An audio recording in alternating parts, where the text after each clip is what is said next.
E esse é mais um A Luz das Escrituras, podcast da Igreja Presbiteriana Morada da Serra. Recebendo com muita alegria hoje aqui o pastor Tiago Henrique da Silva, pastor da Igreja Presbiteriana Nacional de Brasília, que também é neuropsicólogo clínico, psicopedagogo, especialista em aconselhamento bíblico, mestrando em artes e estudos teológicos, casado com Luana, pernambucano, isso eu tenho que enfatizar porque é da minha terra, e pai de Felipe e Pedro. Reverendo, seja muito bem-vindo. Estamos, obviamente, com o nosso pastor, Carlos Borges, pastor da Igreja Presbiteriana Morada da Serra, e esse é mais um A Luz das Escrituras. E nós vamos ser rápidos aqui hoje, né, pastor? Vamos tentar. Estamos com a colaboração de alguns irmãos que tinham inúmeras perguntas para fazer no nosso treinamento, né? E, infelizmente, não houve condições para isso. Pastor, a primeira pergunta, então, é a seguinte: qual a maior crise hoje na educação entre pais e filhos e o que a igreja precisa fazer para sair dessa crise? Ok. Bom, que prazer estar aqui com vocês, Anaíne, Reverendo Carlos, que seja um tempo de edificação. E quando nós falamos de crise, né, qual é a maior crise na educação, eu entendo que está relacionado aos papéis de pai e mãe, né? Até porque a criança não se autoeduca, ela precisa de uma instrução. E a Bíblia é clara exatamente em dizer que os pais devem educar os seus filhos no caminho e na admoestação do Senhor. Então, quando a gente fala em crise na educação, nós estamos falando de papéis que são tomados ou direcionados de uma forma diferente, né? Então, quando o pai não assume a sua responsabilidade, como Efésios, capítulo 6, fala, por exemplo, que o homem deve direcionar a educação do seu filho. Ele deve conduzir esse processo, né, em apoio com a sua esposa e com a mãe. Então, essa crise existe por causa exatamente do abandono dos papéis que Deus estabeleceu desde a sua criação, né? Então, quando o texto de Efésios fala que obedecer pai e mãe é justo, ele está olhando para a criação, está olhando que isso é algo que foi já estabelecido, e fazer isso não é só um ato de justiça, mas uma expressão, né, com relação ao ato criacional. O papel da igreja com relação a isso, o papel da igreja não é educar as crianças, o papel da igreja é ensinar os pais a educar os seus filhos, ou seja, trazendo a perspectiva do ensino bíblico, no púlpito, nos discipulados, no encontro das sociedades, pregar a palavra, né? Ou seja, a igreja não pode assumir a responsabilidade da educação, mas ela pode, então, instruir biblicamente como educar os filhos no caminho do Senhor. Então, e uma coisa enfatizando, acho que é uma coisa importante, não é uma crise da igreja, é uma crise da família. Então a família tem que também estar humildemente disposta a ser instruída pela igreja onde ela está e reconhecer que há falhas na educação, né? Nós, como pais, falhamos no modo em que nós educamos nossos filhos. E a igreja é a comunidade, os irmãos na fé, exatamente para isso, para que nós sejamos então instruídos pelo Senhor e juntos possamos cumprir o papel de educar os filhos. Até porque quando os pais apresentam seus filhos para o batismo, eles fazem um compromisso. Qual é o compromisso? De ler a Bíblia com seus filhos, de educar os seus filhos, de ensinar os seus filhos com apoio da igreja, né? A igreja se levanta e diz: nós vamos apoiar vocês a fazerem isso. Apoio, não assumir responsabilidade. Então isso é muito importante entender, né? É ótimo. Pastor Tiago, mais uma vez, obrigado pela presença, estar conosco aqui. Você que nos assiste, Pastor Tiago está conosco aqui desde sexta-feira à noite, né, no nosso treinamento de aconselhamento bíblico, tá tratando do tema de aconselhamento bíblico de crianças e adolescentes. Anaí, muito obrigado também, está sempre nos ajudando. Pastor, em relação a algumas perguntas aqui, nós conversamos bastante, até fora do curso aqui, sobre a importância da doutrina do pacto ou da aliança na educação dos nossos filhos. E de que forma essa doutrina do pacto ou da aliança, ela pode ser um grande apoio na educação de crianças, independente se são típicas ou atípicas, mas de que forma a doutrina da aliança pode ser um grande apoio nesse processo. Ok, a teologia do pacto, de modo bem resumido, assim, com relação ao relacionamento dos filhos com os pais, de como eles são inseridos nessa aliança por meio da fé dos seus pais. Então o Senhor deixa muito claro, né, dizendo para Abraão que não seria só para ele, mas para sua descendência. E o Senhor sempre fez assim, quando ele convoca o povo no Antigo Testamento, ele convoca a todos, inclusive as crianças, né? E nessa perspectiva da visão pactual na educação dos filhos é muito significativa, por alguns aspectos, tá? O primeiro deles é o modo em que eu enxergo meus filhos, tá? Então, fora da teologia do pacto, as crianças muitas vezes são enxergadas como pagãs, que convivem perifericamente à fé dos seus pais e perifericamente vão experimentando certas coisas até chegar a algum momento em que elas então professem ou confessem a fé e se batizem, naquele caso, né? Falando a respeito mais de crianças maiores, aí então ela passa a ser integrada ao corpo de Cristo, mas biblicamente nós vemos que não é assim. As crianças fazem parte do povo de Deus. Então, o primeiro fato é em como que essa doutrina impacta o modo em que eu enxergo os meus filhos. Eu não os enxergo, como pagão, eu enxergo como povo de Deus. E como povo de Deus, eles são muito mais do que o alvo da evangelização, né? Mas eles são o alvo da instrução e do ensino. Eu os trato como parte do povo do Senhor. Claro que nós vemos depois a questão da profissão, né, quando eles crescem um pouco mais, a profissão da sua fé e tudo mais. Só que isso traz a perspectiva do modo em que eu enxergo. Eles não são pagãos, eles são parte do povo de Deus. Um outro aspecto importante é a esperança e a confiança que os pais podem ter, principalmente quando eles trabalham com uma criança mais difícil, digamos assim, né? No fato de que, bem, se eu apresentei meu filho ao batismo e ele pertence ao Senhor, o Senhor está trabalhando no coração dele. O Senhor está trabalhando. Ainda que eu não veja, ainda que eu não perceba, o Senhor fez uma promessa comigo. E isso é a nossa segurança. A segurança de que Deus fez um pacto comigo e esse pacto está inserido também os meus filhos. Isso traz um descanso para os pais em saber que não é a educação que é redentiva, mas é a ação soberana de um Deus que é o Redentor. Porque muitas pessoas acham que educação redime. Uma das perguntas que os pais fazem é: bom, se meu filho está rebelde, no que eu errei? Ou então aquela ideia, se você não educar bem seu filho, ele vai sair da igreja, saindo da igreja, ele vai abandonar a fé, se ele abandonar... Quer dizer, biblicamente, por uma teologia pactual, isso não é muito consistente, né? E principalmente na perspectiva da eleição. Quer dizer, se eu educo meu filho, ainda que muitas vezes de modo errôneo, não é isso que vai fazer com que ele perca a fé no Senhor, né? Porque a minha educação não é redentiva. O que é redentivo é a obra do nosso Senhor Jesus Cristo. Então isso é muito importante dentro da teologia do pacto, para mostrar que a educação é o compromisso que eu tenho de reafirmar e de ensinar aquilo que o Senhor faz e já tem feito pela vida dos filhos. Então a teologia da aliança, a teologia do pacto, ela direciona o nosso coração a como nós enxergamos nossos filhos e como nós podemos crer na ação de Deus no coração deles, ainda que nós não estejamos vendo e que passe por um período de rebeldia. A teologia do pacto também nos dá esperança de que Deus há de cumprir as suas promessas, né? Exatamente. Que é a segurança que a gente tem. Não é a minha educação, é a segurança de um Deus que é fiel e cumpre a sua aliança. Exatamente. Bem, vamos aqui às perguntas do povo. E uma das perguntas é o seguinte, voltando à questão do papel do homem e da mulher, a pergunta é: o fato da mulher trabalhar fora prejudica o processo educacional das crianças? Tendo em vista que hoje muitas mulheres trabalham fora devido às necessidades grandes que têm surgido por aí. Sim. Olha, quando nós vemos, por exemplo, em Provérbios 31, que fala sobre a mulher que trabalha, né? Aquela esposa excelente, a mãe excelente, percebe que ela não é uma mulher passiva diante da sociedade e nem diante da construção da sua família. Ela levanta de manhã, ela negocia um terreno, né? Ela trabalha, ela organiza os empregados e faz tudo. E o texto fala que tanto o seu marido quanto os seus filhos a louvam, né? O que eu entendo com relação a isso? Não há um problema. Trabalhar fora e ter uma vida de atividades fora do lar não atrapalha a educação se essa mulher estiver consciente de qual é o seu primeiro chamado. Qual é o seu primeiro chamado, né? O chamado de auxiliar e de servir o seu lar, né? Trazendo em consideração que o seu marido é aquele que tem a obrigação do sustento familiar. É claro que a realidade hoje das famílias, das igrejas no Brasil, os dois acabam tendo que trabalhar para sustentar a casa. Então, é uma realidade. E tá tudo bem, não há problema com isso, né? A mulher virtuosa de Provérbios, ela faz isso, né?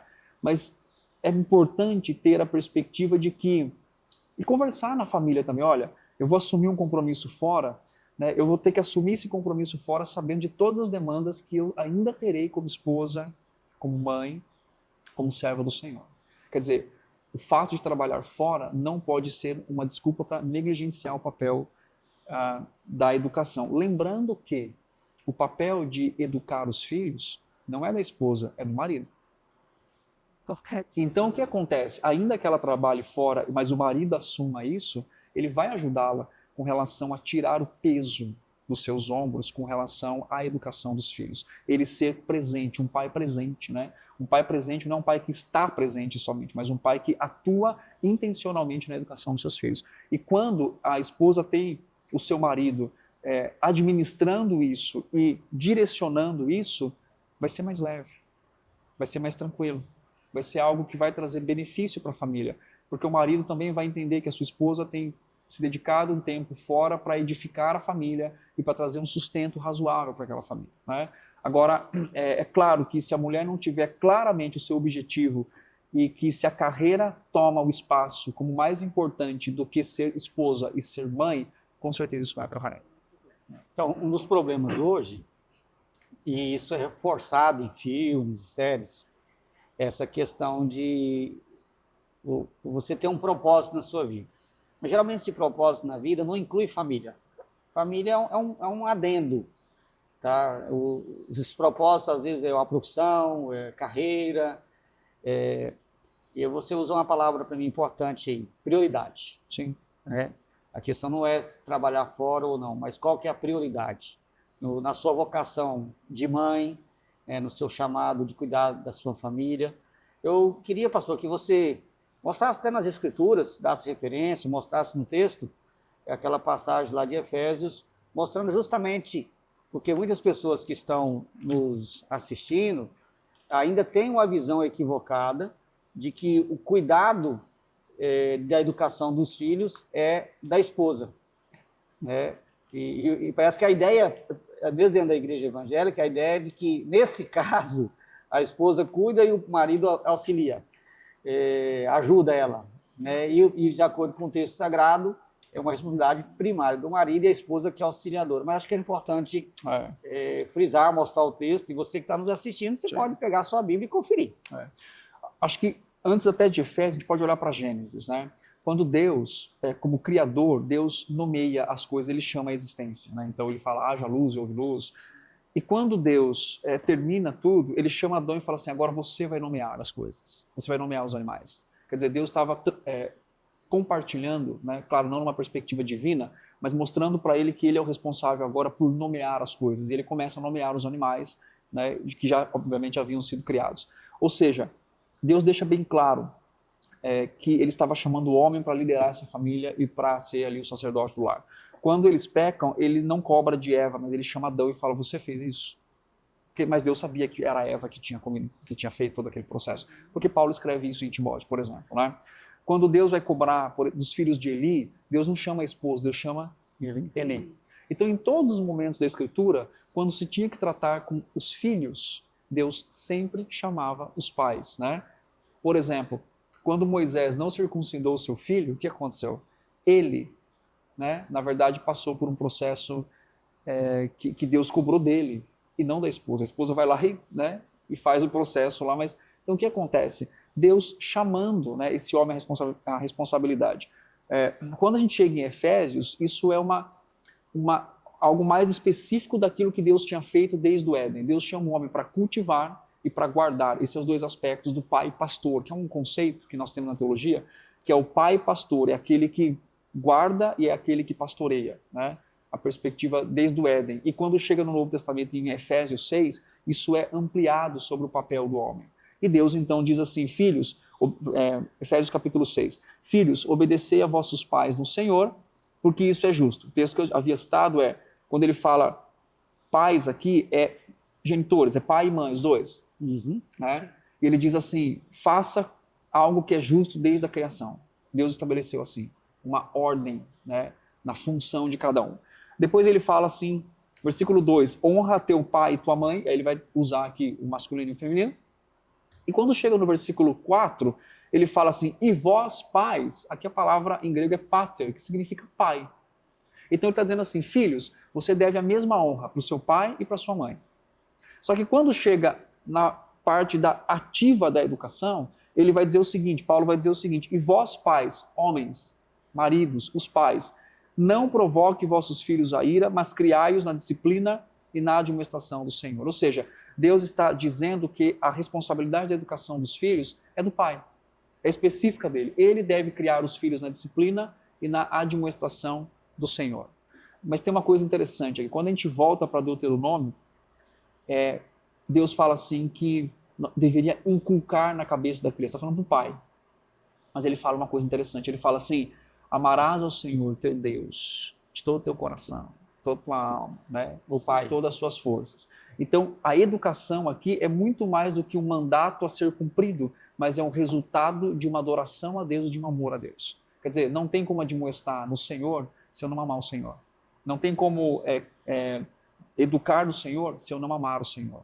Então, por que eu estou dizendo isso? Porque às vezes, tanto a esposa quanto o marido pode olhar por uma orientação como essa e dizer assim, tá vendo? Agora você vai ter que educar ele, que é a sua responsabilidade, tudo bem, né? Mas é mais do que uma obrigação. É um ato de amor. Porque eu amo o Senhor, eu vou cumprir isso daqui. É o resultado, né? Tem uma autora que ela fala do efeito cascata. O que é o efeito cascata? Eu amo ao Senhor e meus filhos bebem desse amor que eu tenho pelo Senhor, no modo em que eu educo e que eu caminho com eles. Né? Então isso é importante entender. Amém. Pastor, nós temos tido grandes dificuldades no tocante à disciplina, ao uso da vara. O que o senhor pode nos falar sobre isso? O que nós encontramos? Por exemplo, no meu trabalho, encontro sempre com pais. Sim. E o que a gente tem percebido é que o uso da vara é um problema grande entre o esposo e a esposa também. Então, conversando com o pai, ele disse assim, eu não posso fazer isso, porque ela diz que eu não posso. Sim. E aí o menino fica naquela situação, para onde que eu vou? Aquele lá é mais mansinho, esse aqui manda vara. O que é que hoje em dia nós temos que continuar entendendo o que a palavra diz a respeito das questões? Ok. A Bíblia fala que o uso da vara ela é permitido pelo Senhor como uma maneira de corrigir e de educar a criança. Né? Provérbios fala, por exemplo, que a criança entregue a si mesma, né? Ela é tola. E o próprio Provérbios também diz que o uso da vara corrige mais do que o comportamento, mais o coração daquela criança. Né? A disciplina bíblica, ela é presente, né? Está em toda a Escritura. Em Hebreus fala, por exemplo, que a disciplina não parece ser agradável e tranquila naquele momento. Né? Hebreus fala isso, ninguém que é disciplinado fica feliz, mas depois que passa o processo vê o benefício. Né? Então, a primeira coisa que deve entender que o uso da vara não é uma opção na perspectiva de se eu acho isso certo ou errado. É uma instrução bíblica, de um processo maior. Quando a gente fala de disciplina, a gente não está falando só de pegar a vara e aplicar a disciplina física. Nós estamos falando de algo que abrange um processo maior, um processo que envolve instrução e treinamento. E após instruir e treinar e a criança não responder de forma obediente ou até mesmo deliberadamente ser rebelde, então o uso da vara é algo que traz a perspectiva de corrigir, de fazer com que ela sinta no seu corpo o peso do seu próprio pecado, apontando para Cristo, que sofreu também, que foi penalizado, né, castigado, porque levou não os pecados dele, mas os nossos pecados. Né? O que é importante entender? Nesse processo de diferença de visão a respeito de educação, bem, a mulher cristã que se diz submissa ao seu marido, ela deve ser submissa em todos os aspectos, não só o que é conveniente a ela. Né? Então, não é só o que é conveniente ser submissa, mas em todos os aspectos. Eu quero atrelar essa pergunta a uma segunda, porque as mulheres, normalmente, pelo menos que tenho ouvido, elas acham que a disciplina tem que ser feita na retirada das coisas que a criança gosta. Isso funciona? Olha, isso funciona em certo aspecto. É claro que a gente fala de disciplina bíblica, você não vai pegar um adolescente de 16 anos e dizer assim, vou dar uma varadinha no seu bumbum. Né? Sim. É um pouco, a gente está falando ali de crianças que são menores e que são mais direcionáveis pelos seus pais. Né? Então, no aspecto de uma criança menor, ficar tirando coisas, né, não faz muito sentido. porque aquilo não vai, talvez, penalizá-la, ou ela vai sentir exatamente. Então, nessa questão da diferença de pensamento, voltando para aquilo, a esposa deve entender que se o marido ele quer instruir a educação dos filhos assim, isso tem que ser feito assim, porque é bíblico. É muito mais do que gosto pessoal, né? E na outra questão, retirar coisas, né, de criança sem a instrução bíblica é simplesmente ela vai se adequar àquele momento, vai esperar o momento que foi tirado, depois ela vai voltar e vai fazer de novo. Isso. Né? Então precisa ter algo que reforça a ideia de que ela não só fez algo errado, mas que ela pecou contra o Senhor, pecou contra seus pais, seus amigos e tudo mais, né? Então nessa diferença, a esposa deve entender que ela deve ser submissa ao seu marido nesse aspecto. Né? Você comentou durante o curso sobre um livro que você leu, que você aprendeu que a questão que o amor, ele corrige, né? O amor corrige. Que me chamou a atenção, voltando dentro desse tema da disciplina. O meu pai é uma pessoa muito simples. Sim. Muito simples mesmo. E meu pai, quando corrigia com a vara, corrigia mesmo. Sim. Mas, e esse é o ponto que eu quero reforçar, nem é tanta correção, ele suplantava isso com amor. Sim. Então, se você pergunta assim, mas você tem alguma mágoa, nada, zero. Você tem alguma coisa assim, porque o seu pai te bateu? Zero, nada. Eu lembro disso, mas isso não tem causa nenhum efeito negativo. Mas uma coisa que eu aprendi, e sim, é marcante, é que meu pai sempre foi muito amoroso. Sim. Então, o que ficou na lembrança não foi as varadas que eu levei. Isso eu levei, certamente precisei. Mas foi o aspecto do amor. Meu pai sempre foi muito assim. Eu lembro, nós éramos crianças, e ele é fortinho, aí juntava os três aqui, né? Eu, meu irmão e minha irmã. Aí a brincadeira era tentar ver se ele conseguia jogar nós para cá, né? E ele queria jogar para dizer que ele era forte. Sim. Ele era forte, mas ele conseguia. Jogava os três para cá, aí era uma festa. Aí, observe, isso eu lembro, né? E isso foi marcante. Então, talvez um dos problemas hoje, quando se pensa em disciplina, e a igreja é contra, obviamente, é espancar. A Bíblia também é contra. A Bíblia fala sobre o castigo excessivo. A ira, né, como condução. Como condução, não fazer isso em ira, né? Mas é importante deixar para quem nos assiste que a Escritura ela fala disciplina com vara, mas ao mesmo tempo ela dá muita ênfase a esse aspecto do amor. Sim. E inclusive tem que ser uma disciplina amorosa, né? E todo pai que faz isso, ele sofre quando ele acha necessário exercê-la, e ele a faz, mas ele sofre, porque não é fácil mesmo. É por isso que é importante estabelecer um processo, né? O processo estabelecido, ele te ajuda a não sobressair ou ser excessivo no modo. E eu entendo que, às vezes, até o amor ele serve como um meio de disciplina, né? Porque Paulo fala assim que o amor de Deus nos constrange. Quer dizer, vamos pensar o seguinte, que você pecou e, de repente, vamos dar um exemplo prático. Vamos pegar Elias, quando ele foge. Lembra quando ele foge? Uhum. Ele vai para a caverna, fica lá e tal. E aí Deus vem e fala para ele, o que está fazendo aqui? 2 vezes. Aí ele fala, eu vim aqui e mataram todos os profetas, papá. E aí, em algum momento, Deus vai, então, se revelar para ele. Né? Vai ter uma manifestação ali do divino. E aí então vem o terremoto, mas Deus não está. Lembra disso? Sim. Aí depois tem mais 2 momentos, 2 elementos da natureza bem fortes e Deus não está. Lembrando, né, que talvez não, Elias conhecia daquele Deus que estava lá no Sinai, onde ele estava, que se você se aproximasse, você morria. Chegar na presença. Então imagina o fogo, o terremoto, só que a Bíblia diz que depois vem uma brisa suave e Deus estava ali.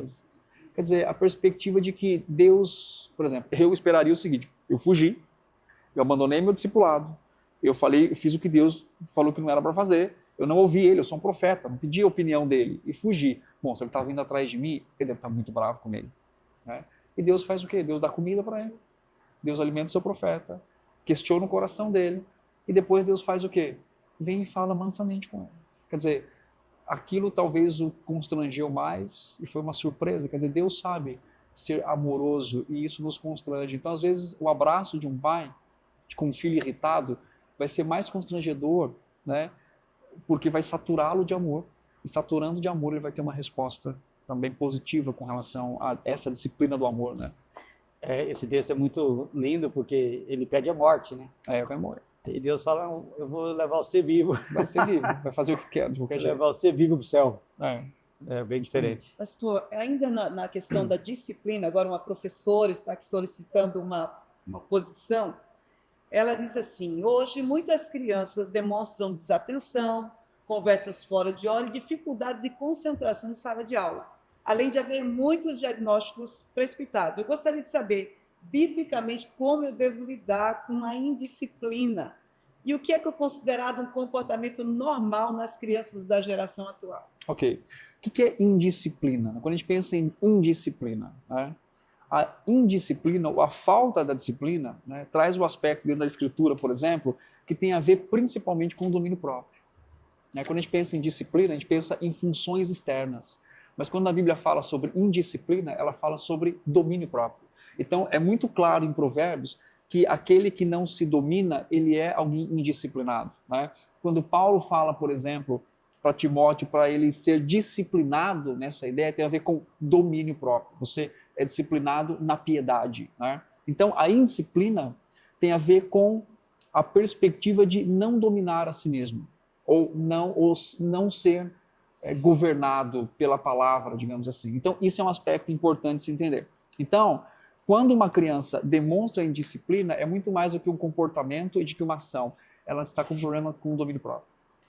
E ela é egoísta e tem um aspecto, né? Claro, a não ser que tenha um aspecto realmente biológico, alguma coisa assim, ou no autismo, por exemplo, que ela precisa, que é diferente da indisciplina, né? Às vezes é um movimento corporal que resulta numa organização mental, aí está tudo bem.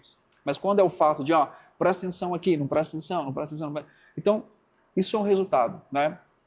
Isso é um problema. A Escritura trata a indisciplina como falta de domínio próprio, né? Porém, também nós temos um outro problema, é que os pais não ensinam seus filhos a terem domínio próprio. Por quê? Porque, veja bem, né, se você pega uma criança, dá para ela 1 hora de tela e depois bota ela para estudar numa transição brusca, ela nunca vai conseguir fazer isso. Porque o cérebro dela está cheio de dopamina, ela quer ficar vendo isso daqui.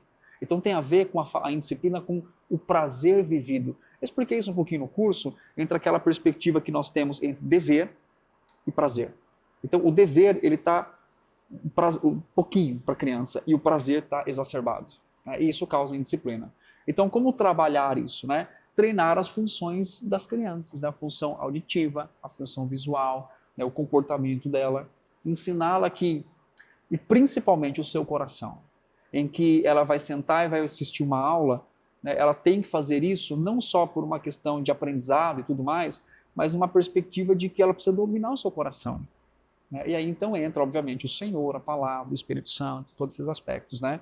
Mas, e principalmente as famílias têm que ser ensinadas a colocar rotina. Rotina ajuda a disciplina. Né? E conforme a rotina vai sendo exercida, a autonomia na disciplina vai aumentando.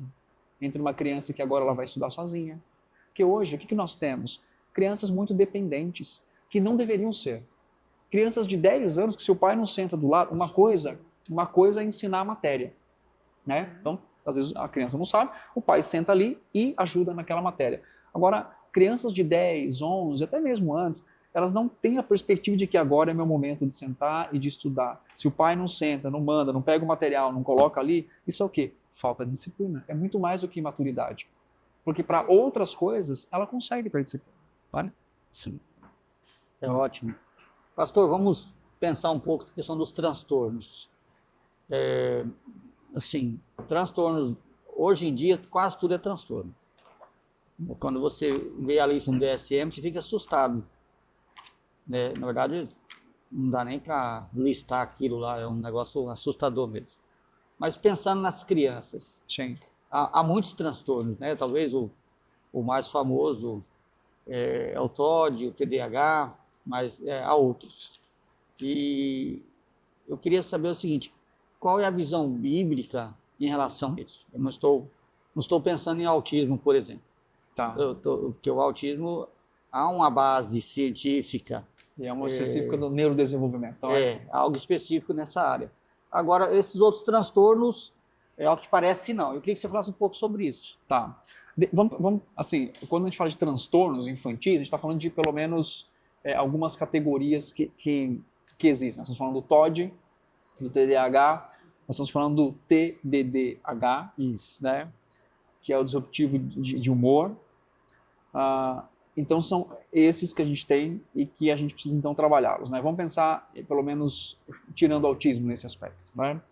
Veja bem, é claro que vamos pensar no TDAH, o que pode causar falta de atenção, porque na verdade não existe um déficit, existe uma atenção direcionada. Quando você fala déficit, você fala alguma coisa que falta. Se falta, você toma uma vitamina e aquilo repõe. Uhum. Então, não é que a criança é incapaz de prestar atenção, ela presta atenção naquilo que ela tem prazer momentâneo. Tá? Os próprios teóricos da área de psiquiatria e da psicologia falam isso. Então, assim, por que ela não consegue fazer tal coisa? Porque aquilo não traz prazer para ela. Então fala, mas isso é questão do cérebro, tudo mais, tem a ver com prazer. Né? É claro que uma criança pode não estar prestando atenção por outros fatores biológicos, por exemplo, visão, audição, tireoide, ou uma síndrome específica, ou alguma doença que tire a capacidade dela exercer atenção, ou algum problema cerebral. Né? Tirando esse aspecto, o que nós temos hoje? Né? Nós temos um campo de diagnóstico muito exacerbado e, na verdade, em crianças que, na realidade, não são treinadas para fazer aquilo. Né? Então, quando a gente pensa, por exemplo, no TDAH, que é a falta de atenção, ou, na verdade, não conseguir ter atenção naquilo que precisa ter atenção, nós estamos falando numa questão de prazer, de desejo. Né? Então, nenhuma criança que é diagnosticada com TDAH, ela nunca vai conseguir prestar atenção. Ela presta atenção naquilo que ela gosta, naquilo que o seu desejo quer. Né? Então, os transtornos hoje, eles acabam sendo um meio de rotular as crianças e terem desculpas para que elas continuem com o seu comportamento. Né? E a escritura, ela trata os aspectos descritivos, tanto do TOD, quanto do TDAH, quanto do TDDH, que é o disruptivo de humor, que envolve a ira, ela trata como ações pecaminosas e não como limitações cerebrais. Porque todas as decisões, muitas vezes, que são tomadas dentro do transtorno, não são decisões de certo e errado, mas são decisões morais. Então, por exemplo, a ira, ela é um pecado. Né? Não cumprir tarefas conforme ou responsável, ou procrastinar, Provérbios diz que é o quê? Pecado, envolve preguiça. Então, qual é o grande problema? Em que essas descrições, elas na verdade tiram o conceito de pecado e colocam o conceito de doença, de transtorno. Né? Alguns chamam até de doença, mas não é transtorno. Como que a Escritura trata isso? A Escritura mostra que isso é algo relacionado ao coração do ser humano. E que esse coração, ele funciona numa perspectiva existencial. Então, como que nós somos treinados? Nós somos treinados pela visão, pela audição, pelo modo que nós agimos nesse mundo. Então, a dinâmica de coração de uma criança que não é ensinada a prestar atenção, que não tem rotina, que não tem isso, que vive em celular, que a transição da vida hoje é muito rápida. Ela está ali, ela está jogando videogame, ela vai assistir, ela volta, ela faz lição, depois ela vai para a escola. Então, tudo isso está se manifestando na atualidade hoje em como? Em falta de atenção, realmente. Mas por quê? Porque, claro, entre ouvir uma aula 1 hora e jogar videogame 1 hora, é claro que eu não quero jogar videogame. Por quê? Nossas crianças não estão sendo ensinadas sobre limite. A disfunção familiar não tem colocado para elas o ideal do que é uma família e de um líder, que esse líder existe dentro da família. E um outro aspecto é que as crianças não estão sendo ensinadas a terem deveres. Elas estão sendo incentivadas a viver por meio dos prazeres. E isso tem uma consequência a longo prazo. Países como Finlândia e outros, por exemplo, né, que retiraram disciplinas, que fizeram várias, hoje estão retomando. Né? Você vai pegar, por exemplo, vamos falar sobre TDAH. Quantos % das crianças francesas têm TDAH? Não chega nem 1%. Por quê? Porque elas são treinadas.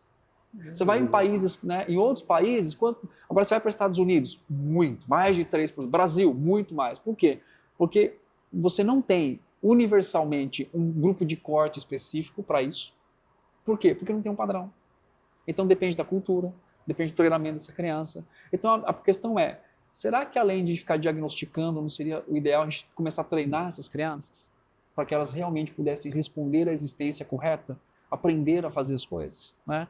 Então isso é complexo, é claro. Né? A gente não vai responder tudo aqui nesse podcast, né? nesse momento, mas a Escritura trata isso a nível de coração e não a nível de disfunção cerebral, alguma coisa nesse sentido. Pastor, em relação ao TOD, é possível a criança desenvolver o TOD depois de um abuso, sendo o TOD um meio de autodefesa? Depois de um abuso? Olha, eu não vou dizer que não, porque a experiência humana é muito intensa nesse sentido, tá?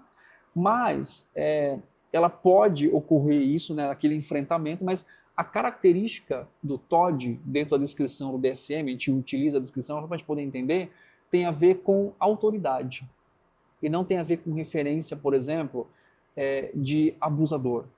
Então, assim, é específico, exatamente. Então, com o pai, com o professor, com quem exerce autoridade sobre a vida dela. Então, talvez na literatura não tenha, na verdade, um aspecto de desenvolver o TOD porque foi abusado. Talvez se desenvolva outras coisas, né? A automutilação e outros aspectos. Ira, né? né? A ira. Mas o TOD especificamente tem a ver com o enfrentamento de autoridade. Né? Eu não quero obedecer, eu quero sobressair sobre aquela pessoa. Mas, pegando um gancho de questão de reações, as crianças, elas também lutam com problemas emocionais, né? Como todo ser humano. Só que, geralmente, fixam nesses que são listados aí, que nós citamos, né? TOD, TDAH e outros. Mas as crianças também lidam com tristeza, lidam com ansiedade. Né? Compulsões, né? Alimentação, toque e outros, né? Isso. E para um adulto, isso não é fácil. E quando eu falo essa comparação entre adulto e criança, é que nós já temos alguma certa experiência de vida, elas ainda não. E como ajudar essas crianças que lidam com essas dificuldades emocionais? Olha, a única forma de ajudar as crianças é oferecendo o que realmente traz a cura, a palavra de Deus, Cristo Jesus. Salmo 19 diz que a lei do Senhor é perfeita e restaura a alma. Né? Então, independente da experiência existencial dessa criança, que seja muito, seja pouco, seja de 10 anos, ou seja de 3 anos, ou seja de 16 anos, o modo em que nós ajudamos, primeiro, é oferecendo a Escritura para ela. Porque assim como elas enfrentam coisas que nós enfrentamos, a esperança para os adultos é a mesma esperança para as crianças. Cristo Jesus. Paulo fala em Timóteo que a esperança não é uma melhoria, a esperança é uma pessoa. E quem é essa pessoa? Cristo.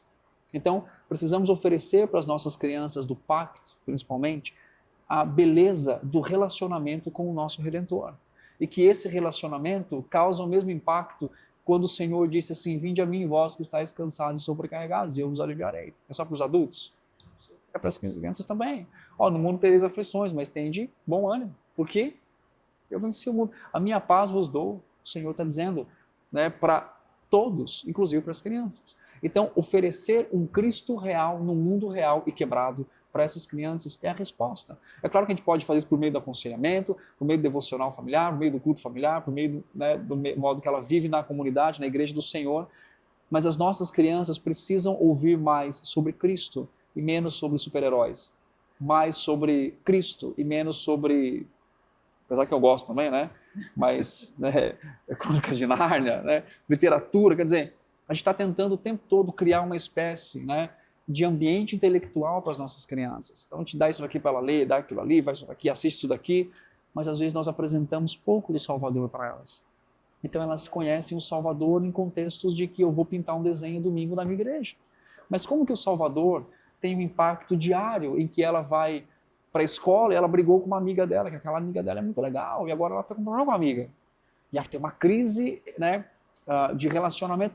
Como que o Salvador, ele traz um impacto para a vida dela? Como que o Evangelho responde à experiência dessa criança? Então, nós falamos pouco de Cristo e conectamos pouco de Cristo à vida dessas crianças. Ou seja, ela vai crescendo, vão crescendo e vão tendo essas questões. Nós temos aqui alguns questionamentos sobre autismo e eu gostaria de colocar aqui uma pergunta da doutora Sueli, que esteve conosco aqui. Ela disse o seguinte: trabalho em um hospital de câncer e recebemos há cerca de 6 meses um menino de mais ou menos 6 anos, suporte 3, família humilde, que chora o tempo todo, mesmo em consulta simples, sem procedimento doloroso, parece ter medo. O senhor tem alguma dica para que possamos nos aproximar dele, para que ele tenha menos medo da equipe que o trata? Olha, eu acho que muito importante é conversar com esses pais para entender qual é a razão do medo. O medo sempre tem uma razão, né? Eu não vou dizer que, assim, eu não gosto muito de ouvir o caso e tentar entender sem ouvir, Sim. mas vamos pensar em possibilidades aqui, né? Se ele teme, quer dizer, o medo, ele é para todos os ambientes ou é para a equipe médica, né? E sobre a equipe médica, será que ele teve alguma experiência em algum momento com outro profissional que aquilo deu para ele um medo? Isso é importante averiguar. Outra coisa, será que não é um discurso familiar de, olha, faz isso aqui, senão eu vou tomar uma injeção? Né? Então, assim, há N possibilidades, né? Mas por onde eu começaria? Eu começaria conversando com a família e até com ele para entender o seguinte, qual é a razão do medo? Por que você está com medo? Por que ele tem medo? Porque a referência de uma equipe médica traz temor para o coração dele. Existe uma fala familiar? Existe uma experiência anterior? Né? E como que isso... Então, sabendo a razão e a causa, a gente vai poder começar a dar passos para poder dizer o seguinte, olha, mudando o ambiente, fazendo algum trabalho com ela, né? Ou seja, chegando de um outro jeito, se aproximando, pegando questões de apoio físico para ela, para que ela entenda que ela está bem ali. Mas é assim, é muito assim, vasto, né? A quantidade de respostas que a gente poderia dar para essa pergunta, mas eu começaria dizendo o seguinte, por que ela sente medo? Né? E aí averiguar isso. Investigar, né? Investigar. Hoje, cada vez mais, as nossas crianças são muito vulneráveis, né? De abusos de toda sorte. Isso, infelizmente, acontece até mesmo dentro da igreja. O que você acha que é possível fazermos para podermos evitar ou diminuir isso, né? Para que as nossas crianças sejam protegidas de abusadores, de qualquer tipo de situação nessa natureza? Sim. Acho que a gente pode fazer algumas coisas. Primeiro, ensinar as escrituras e falar abertamente do mundo caído que elas vivem. É claro que na linguagem delas, do jeito delas, mas nós, às vezes, queremos preservar tanto as crianças de assuntos mais complexos que nós não damos oportunidade para ela de entender o mundo real, quebrado e caído que elas vivem e como elas devem ter esperança no Salvador. Então, assim, eu sempre fiz questão com os meus filhos, desde quando eles eram bem pequenos, de falar para eles sobre o que nós chamamos no aconselhamento bíblico infantil, de ensinar a criança a ter habilidades de segurança. Quais são as habilidades de segurança, né? Então, assim, olha, se você for a um banheiro na escola e alguém, mesmo um amigo, assim, você vai agir dessa forma. Existe em quem coloca isso muito é a Julie Lowe, que escreve naquele livro sobre construindo pontes, né? Ela fala sobre o mecanismo da dramatização. Isso funciona muito para a criança. O que é a dramatização? Você insere uma situação fictícia para a criança e dramatiza com ela como ela deveria reagir àquilo. Então você vai criando, isso chama-se criar habilidades de segurança para a criança. Né? Então você fala assim, olha, se acontecer isso daqui, se for no banheiro, tiver alguém lá, o que você tem que fazer? Qual é o próximo passo? Então você começa a dramatizar uma situação para trazer uma realidade bíblica para aquela criança, né? Mostrando para ela que os homens são maus, que as pessoas são más. Outra coisa é explicar também a perspectiva da funcionalidade do corpo delas. A Editora Fiel tem bons livros sobre isso, sobre o corpo, né? Do menino e da menina, ensinando, por exemplo, explicando as partes e dizendo quem pode tocar, quem não pode tocar e como isso deve ser feito, né? E nós também devemos ter uma consciência maior de proteção com as nossas crianças. Né? Eu fico, por exemplo, assim, muito surpreso, um pai, por exemplo, que deixa seu filho ir no banheiro do shopping sozinho. Tá ali, o banheiro é ali. Né? Isso não pode ser feito. Você não sabe. Eu que trabalho com aconselhamento, o senhor também, a gente atende assim, várias pessoas com várias personalidades. E esse mundo, esse universo mostra para dizer assim, poxa, preciso ter muito cuidado. Porque a gente começa a ver e a entender coisas. Então, assim, é importante a consciência dos pais de proteger, de cuidar das crianças, né? E ter aqueles cuidados básicos e, principalmente, ensinar habilidades de segurança. Quer dizer, falando do mundo real caído para elas e como, então, que elas podem, em Cristo, na palavra de Deus, agir e ter uma decisão com relação a alguém que queira fazer um mal para ela. Né? O mal existe. Bem, nós vamos continuar aqui com o autismo. Me chamo Flávia, meu filho tem 8 anos e foi diagnosticado com autismo suporte 1. O profissional médico solicitou algumas terapias. Uma delas foi com o psicólogo APA. Sessões 4 vezes por semana, com duração de 3 horas cada sessão. O que o senhor pensa e orienta sobre as terapias com psicólogos, especialmente não cristãos? Em que consiste o método APA? Temos receio de levar psicólogos não cristãos e achamos a duração das sessões muito exaustivas para uma criança. Tá. Eu penso o seguinte, as terapias, eu penso que elas têm o seu lugar na perspectiva de treinamento de habilidades sociais. Então, por exemplo, você vai treinar um autista, por exemplo, em questões práticas da vida, em como ele vai viver, em como ele vai sobreviver, em como ele vai lidar com as coisas, né?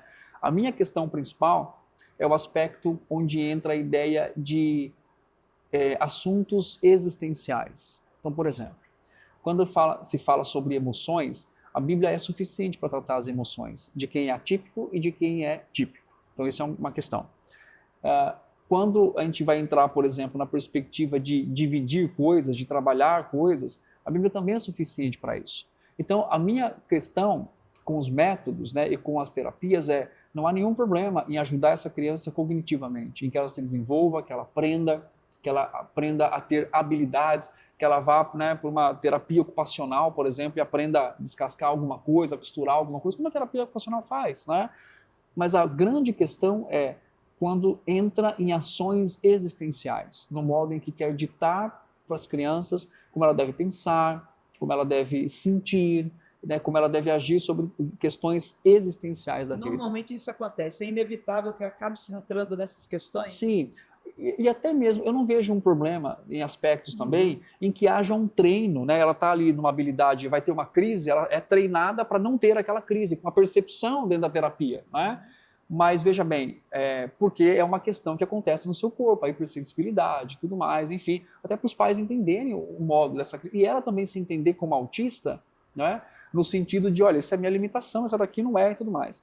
Agora, para tratar o coração, questões, por exemplo, de rebeldia na crise, tudo isso é o evangelho que faz. Porque é o evangelho que expõe o coração. A gente pode até treinar uma criança comportamentalmente, mas nós não podemos esquecer que a manifestação daquela birra não é o TEA, é o coração, é uma decisão moral. Como nós vimos aqui, né? Isso, é importante frisar isso.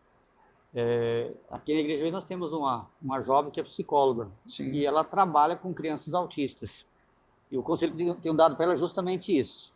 Você usa suas técnicas para ajudá-la a lidar com os problemas comportamentais. Sim. Mas as questões do coração, isso precisa do evangelho. E ela, graças a Deus, tem entendido isso e até está fazendo pós na área de aconselhamento bíblico para poder compreender com mais profundidade. Sim. Nosso diretor já disse que nós estamos chegando ao final do nosso horário. Mas eu queria, pelo menos da minha parte, da minha última pergunta aqui,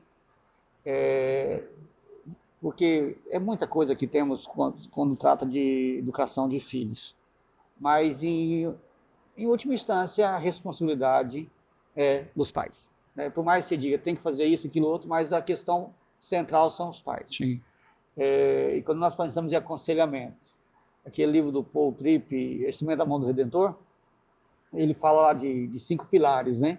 Do aconselhamento bíblico cristocêntrico, e aí ele fala um deles que nós devemos, na verdade esse é o ponto de partida dele, nós somos embaixadores de Cristo, né? Então nós representamos Cristo. Sim.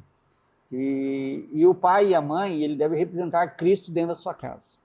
O meu ponto mais do que... Porque nós vivemos numa geração que ama técnicas, né? Por isso que coach está em voga, né? Apesar de não resolver muito, mas por isso que o pessoal, eu brinco assim, que livro de autoajuda, ele vende muito porque não ajuda, então está sempre comprando, né? Sim. Porque o pessoal gosta de técnicas. Mas nós sabemos que as técnicas, elas podem até ser úteis, mas elas não vão tocar na profundidade do problema. Então hoje tem 21 leis para educar filhos, não sei o que, etc. Mas às vezes nós focamos tanto em querer uma fórmula mágica e esquecemos que o ponto principal é o pai e a mãe. Você citou o texto lá de Deuteronômio 6.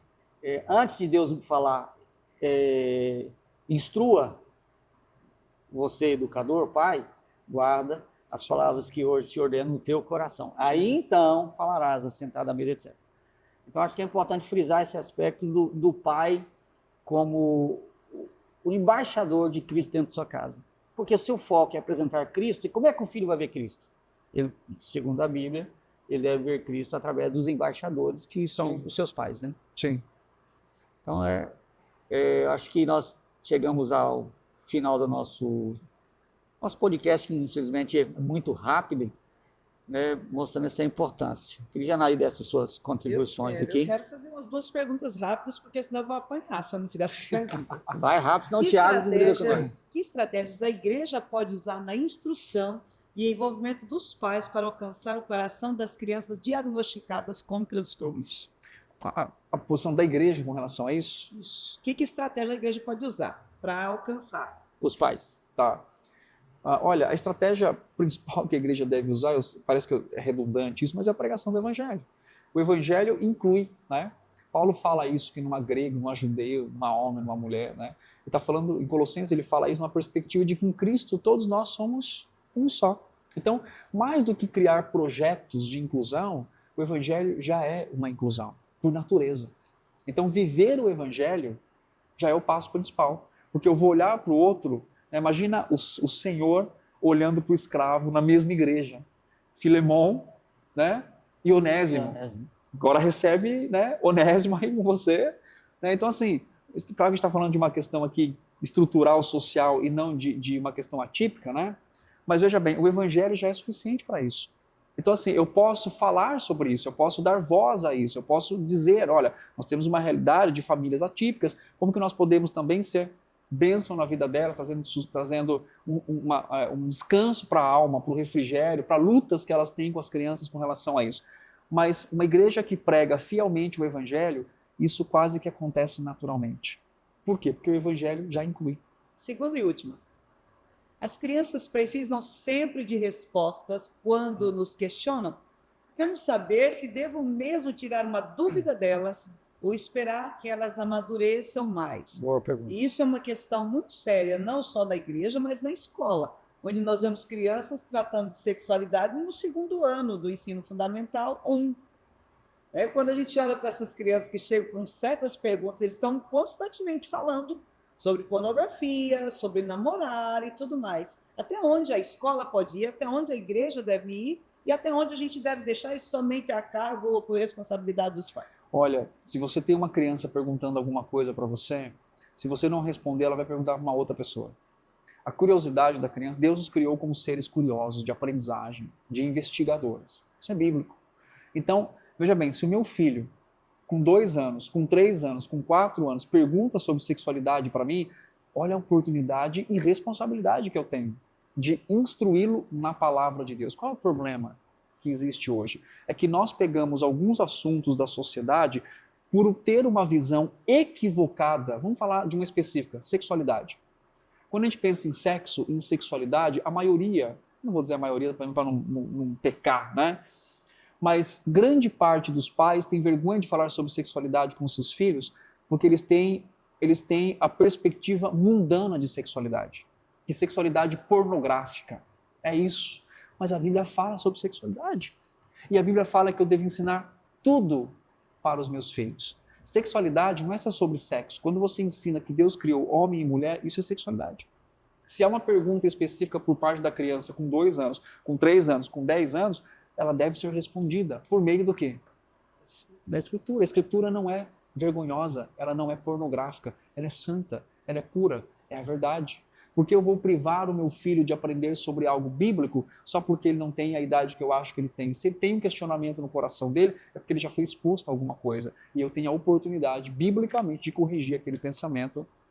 Deuteronômio 6, afiar a mente dele, para que quando ele escute de novo, ele saiba, mas meu pai me ensinou assim, segundo a palavra de Deus. É claro que linguagem, o que vai ser falado, essa criança pergunta assim, olha, o que é tal coisa? Você não precisa explicar todo o contexto. Olha, é isso daqui, a Bíblia fala isso daqui. Pronto, resolveu o problema dele. Eu vou dar um exemplo. Pode dar um exemplo? Quando meu filho era bem pequenininho, o Felipe, a gente estava indo para a igreja, minha esposa estava atrás com ele, porque tinha o Felipe e tinha o Pedro de meses ainda. O Pedro era bem pequenininho. E eu estava dirigindo o carro, aí o Felipe perguntou assim, olhou para a mãe dele e falou assim, você tem pipi? Falou para a mãe dele. A Luana olhou para mim, né, com aquele olhar lindo dela de sempre, de socorro. Aí o que eu fiz? Ele tinha uns 3 anos. Eu falei, filho, nós vamos para a igreja, quando eu voltar, eu vou explicar para você. O que eu fiz? Eu cheguei em casa, fiz um desenho, não faço desenho, né? Vocês sabem muito bem. Sim. Eu imprimi 2 desenhos bem com rasuras infantis, né, para eles, e apresentei homem e mulher. Abri o texto bíblico, Deus criou homem e Deus criou mulher. Deus criou assim, o homem é diferente da mulher, a mulher é diferente do homem. E para responder a sua pergunta, mamãe não tem vivido porque Deus fez assim diferente. Ah, é? É. Ah, pai, vamos brincar? Vamos, pronto, acabou. Agora, se eu deixo ali, se ele chega na escola e fala assim, deixa eu ver, uma menina. Então, veja bem, mas como foi ensinado biblicamente? Esses dias nós tivemos uma conversa sobre sexualidade em casa. E ele olhou para mim e falou, eu lembro que você me ensinou quando eu tinha 3 anos. Olha só. Por quê? Palavra de Deus. Sério. Bem, nós estamos de fato chegando ao final e hoje quem termina esse podcast é o meu pastor. Ótimo. Tiago, quero aqui expressar novamente a minha gratidão. Fiquei muito feliz em tê-lo conosco esses dias, né? E ouvi-lo, aprendi muito, inclusive. Esse podcast também foi muito edificante. Eu queria que você desse suas considerações finais. Ok. Bom, eu agradeço pelo tempo aqui. Acho que é muito importante ter essa perspectiva e essa visão sobre as crianças como parte da família da fé e dar atenção a elas, e entender que os problemas delas são problemas que são descritos na Escritura, né? A minha consideração final é, a ideia do curso, a ideia desse bate-papo, não é que a gente olhe e diga simplesmente assim, eu estou falhando em todas as coisas, em muitas coisas, né? Isso pode acontecer. Mas em como que o Evangelho também traz esperança e o Senhor trabalha no nosso coração para que nós eduquemos nossos filhos. Educar filhos é difícil, não é fácil, mas nós temos a graça de Deus a nosso favor. A graça de Deus trabalhando em nós e trabalhando nos nossos filhos. E lembre-se de uma coisa muito importante, educar filhos é muito mais do que sobre educar filhos, é sobre ser educado pelo Senhor. Porque a Bíblia diz que Deus também tem um plano educativo para nós. Qual é esse plano? Nos transformar à imagem de Cristo. Então, enquanto nós estamos educando os nossos filhos, nós estamos sendo educados pelo Senhor. Então, esse é um processo que Deus faz com a nossa vida. Amém. Então, chegamos ao final do nosso programa, do nosso podcast. Você que nos assiste, obrigado por ter ficado conosco até aqui. Eu quero dizer para você o seguinte, nós temos oferecido, somente aqui em Cuiabá, no Mato Grosso, vários cursos na área de aconselhamento. Esse foi o 6º módulo com o pastor Tiago. Então, se você quiser saber mais desses cursos, você pode entrar no site da nossa igreja. Temos sempre informações nas nossas redes sociais também. Temos todo ano conferência na área do aconselhamento. Então, você é nosso convidado a participar. Então, se inscreva aí no nosso podcast, curte. Eu ainda não sou muito treinado nessas áreas de redes sociais aí, mas vamos junto nessa caminhada, tá? A Nair é a nossa companheira de sempre aqui, tá? Tanto no podcast, ela também tem um programa que ela faz a parte na rádio, podcast, ela está envolvida bastante com isso também. Tá? Então, muito obrigado a todos, Deus nos abençoe. Obrigado novamente, pastor. Deus abençoe. Obrigado.